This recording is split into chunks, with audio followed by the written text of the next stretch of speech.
Assalamualaikum warahmatullahi wabarakatuh. Perkenalkan, nama saya Fitrika Daniati Putri.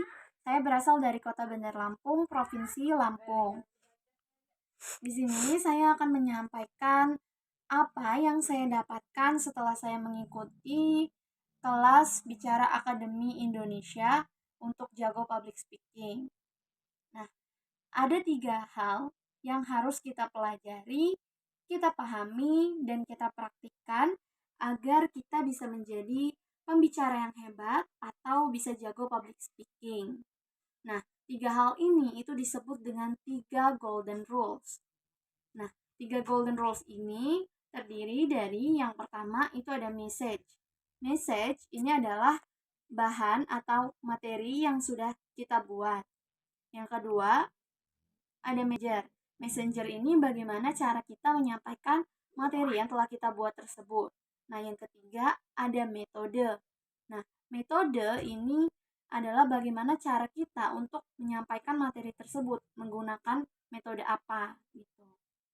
Yang pertama, saya akan bahas tentang message terlebih dahulu. Message itu terbagi lagi menjadi 3, yaitu amazing opening, strong content, dan powerful closing. Yang pertama, amazing opening. Amazing opening ini adalah bagaimana cara kita untuk membuka presentasi, seperti salam, sapa, perkenalan, terus penyampaian tema, terus poin-poin yang mau kita sampaikan di strong content. Nah, yang kedua itu ada strong content. Strong content ini adalah materi atau materi yang sudah kita siapkan untuk kita sampaikan. Terus yang ketiga itu ada powerful closing. Nah, bagaimana cara kita untuk menutup presentasi dengan menarik gitu. Misalnya seperti dengan puisi atau dengan syair atau dengan pantun seperti itu. Itu tadi kita bahas tentang message. Nah, kedua itu ada messenger. Rules kedua ini ada messenger. Nah, messenger itu ada 2, yaitu vokal dan visual. Vokal ini terbagi lagi menjadi 5. Yang pertama ada intonasi. Bagaimana cara kita penekanan pada kata-kata yang kita sampaikan itu bisa didengar oleh orang banyak gitu. Jadi penekanannya itu harus pas. Nah, yang kedua itu ada artikulasi. Artikulasi ini adalah kejelasan kita dalam apa yang kita sampaikan. Yang ketiga itu ada speed. Speed ini kecepatan. Bagaimana jika kecepatan berbicara kita itu sangat lambat, pasti akan bikin orang itu ngantuk. Terus kalau kecepatan berbicara kita itu cepat juga nggak baik gitu. Nah, jadi yang pas itu yang sedang-sedang aja, yang biasa aja kecepatannya. Terus yang keempat itu ada pause. Dimana ketika kita berhenti atau kita tahu saat kita berbicara, bagian mana saat kita berhenti, bagian mana saat kita berhenti itu. Terus yang kelima itu ada volume. Volume berbicara kita, power suara kita. Kalau suara kita terlalu kecil, susah kan orang mendengarnya. Terus kalau suara kita terlalu besar gitu juga nggak enak didengarnya. Jadi power kita itu harus benar-benar yang semangat gitu. Tapi nggak teriak-teriak juga kayak orang aneh gitu. Jadi semangat, tegas gitu untuk power suara kita. Itu untuk yang vokal di bagian messenger. Nah, untuk yang visual itu ada 4. Yang pertama itu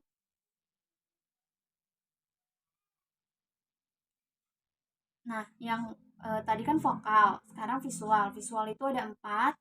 Yang pertama itu ada gesture, gestur tubuh kita. Kalau kita berbicara nggak mungkin dong kita diam kayak patung aja gitu kan. Nah, kita harus ada gestur tubuh kayak saya sekarang ini menggunakan tangan atau badannya berpindah-pindah gitu. Terus yang kedua itu ada eye contact. Jika kita berbicara di depan umum, kita tuh harus melihat matanya. Eye contact, kontak matanya. Gitu. Terus yang ketiga itu ada meme atau ekspresi wajah kita. Jika ekspresi wajah kita gembira, orang-orang juga akan melihat kita, wah gitu kan. Nah, yang terakhir itu ada penampilan. Yang paling penting itu penampilan. Jika kita ingin tampil di depan umum, itu penampilan tuh nomor satu. Gak mungkin dong kita berpenampilan di depan banyak orang dengan menggunakan baju tidur gitu. Pasti menggunakan kemeja, jilbab, androk, seperti itu. Nah, itu tadi udah 2 rules. Sekarang tiga itu ada metode. Menggunakan apa, media apa kita untuk menyampaikan materi yang mau kita sampaikan itu. Nah, metode ini itu terbagi lagi menjadi 3, yaitu visual, auditory, dan kinestetik. Yang pertama, visual. Visual ini yang terlihat oleh mata. Apa kita menggunakan video untuk menyampaikan materi atau gambar atau slide materi seperti PPT gitu. Atau penampilan pembicaranya gitu.